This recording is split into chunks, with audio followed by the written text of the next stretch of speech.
Hey YouTube, part 5 of the Grand Hauler King Kong RC zl130 build. Doesn't have a whole lot to do with the truck itself, more with the theme or the load. I mentioned the other day that I had some stuff coming, and they're both here. The major one being this. The zl 1/16 scale case. It's a 65 horse steam tractor.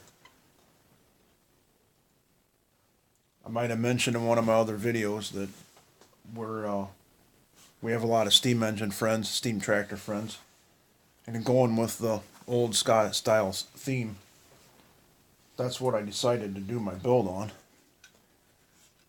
And this thing is like super detailed. I mean, it all even works. So this might even become an RC project all on its own. So this thing will actually move.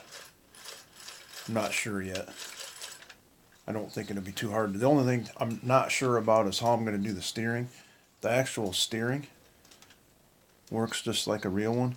As the steering wheel turns, the chains turn. So if I can get some steering figured out, the drive will be easy.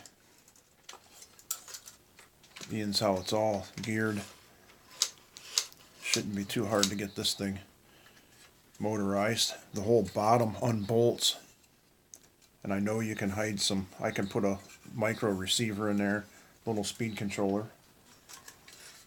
But this thing is awesome. And I have a friend that happens to be a truck driver that has an engine just like this. So that's the big load. And I have my scale binders, chains. That's going to sit about right there, I think, once the trailer's finished. But if you know anything about steam shows, thresher shows, people build doodle bugs. Most of them are out of Model A chassis. They can be little tractors. But a doodle bug's a piece of junk that you can just put together with all kinds of junk you can find. So I thought it'd be cool to have an RC doodle bug to go with the theme. And trying to figure out what to use to do that, I came up with this. The WPL. It happens to be the B-24 military truck. And they come ready to run.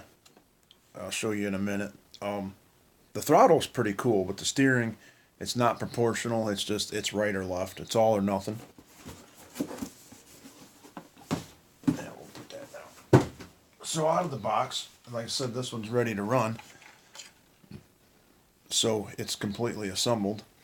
But here's why I wanted this model specifically. Flat rail chassis, leaf spring suspension. I'm not sure if I'm going to use the front end to be four-wheel drive. Doodlebugs aren't four-wheel drive, so I'm not sure what I'm going to do there. I might just, I'm not sure. Might make, I don't know. I don't know how I'm going to build it yet. I mean, it's a cool little truck if you'd leave it alone. Comes with a little 700 milliamp 6-volt NiCad. Right, here we go. Plug it in. Lights blink till you turn the radio on. Then it's synced. But here's, I mean,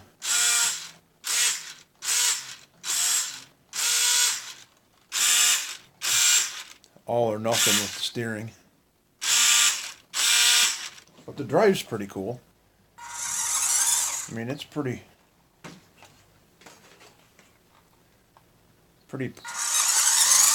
that's full speed.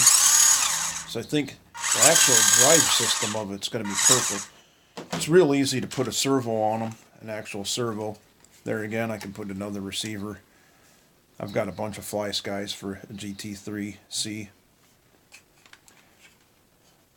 This is all going. I'm going to do another video once I get to going on this, but this is all going.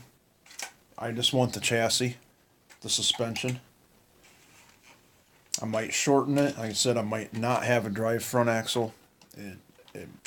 Most of them use like an I-beam style, the old Model A. So, plenty of styrene, bits and pieces. More flat styrene. Most of these, like I said, are made in a barn with junk. So we have plenty of balsa wood pieces. A lot of them have wood beds, wood bench seats, whatever they can throw together. So I have plenty of material to do that with. Corrugated aluminum sheet. That's going to go good in a couple pieces on this. The roof, some sheet metal.